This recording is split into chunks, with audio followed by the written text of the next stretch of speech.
सुवर्णा, धन्यवाद. सगळ्यात महत्त्वाचं म्हणजे मस्साजोगमध्ये जे आंदोलन झालं त्यानंतर आता पोलीस काय काय प्रत्यक्षात कृती करतायत, काय काय हालचाली होत आहेत, चौकशीत काय काय समोर आलं आहे, यातली ऑन रेकॉर्ड माहिती आणि काही ऑफ रेकॉर्ड माहिती अशी सांगण्याकरता पोलिसांची टीम ही देशमुख कुटुंबियांची भेट घेईल.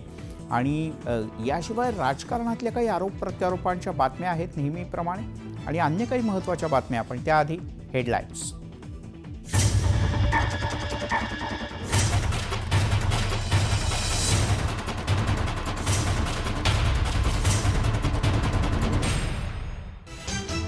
हेडलाईन्स प्रायोजक राजयोग पेंट्स. आनंद तुमचा, रंग आमचा.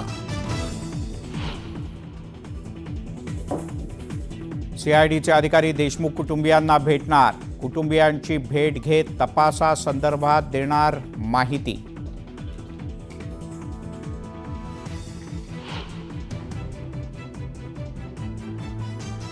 उद्या सकाळी 10 वाजेपर्यंत मागण्या मान्य करा, अन्यथा मस्साजोगचे ग्रामस्थ सामूहिक आत्मदहन करणार. ग्रामस्थांचा सरकारला इशारा.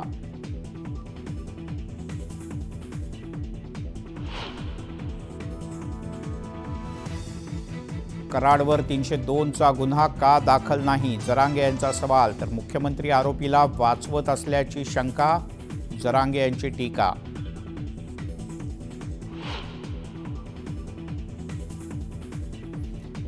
धनंजय मुंडे यांनी खंडणीखोर तयार केले, तुमचं सरकार खंडणीखोर सांभाळतंय का, मनोज जरांगे यांचा सरकारला सवाल.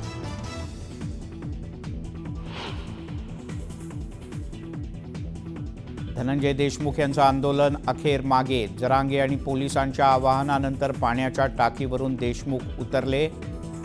देशमुखांच्या डोळ्यात पाणी.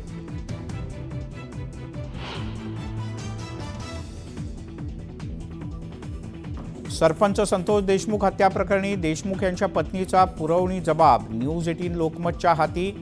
वाल्मिक कराडनं फोनवरून धमकी दिल्याचा देशमुख यांच्या पत्नीचा जबाब. कराडचा पाय आणखीन खोलात.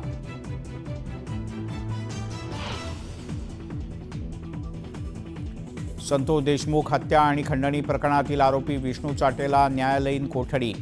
18 जानेवारीपर्यंत कोठडीत मुक्काम.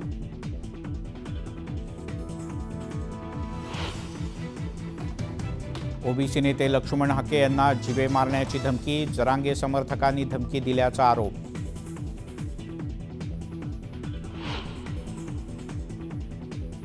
महाविकास आघाडी इंडिया निष्क्रिय ठरते आहे, हे देशासाठी बरं नाही. आघाडीतला विस्कळीतपणा सावरण्याची जबाबदारी कुणाची, सामनातून प्रश्न उपस्थित करत काँग्रेसला घरचा आहे.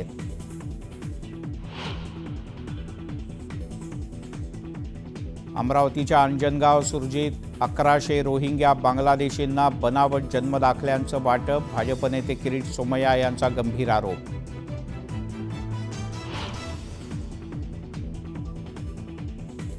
पंतप्रधान मोदी यांच्या हस्ते काश्मीरमधल्या सोनमर्ग बोगद्याचं उद्घाटन. गगनगीरला जोडणाऱ्या बोगद्यामुळे श्रीनगर ते लडाख मार्ग वर्षभर खुला राहणार.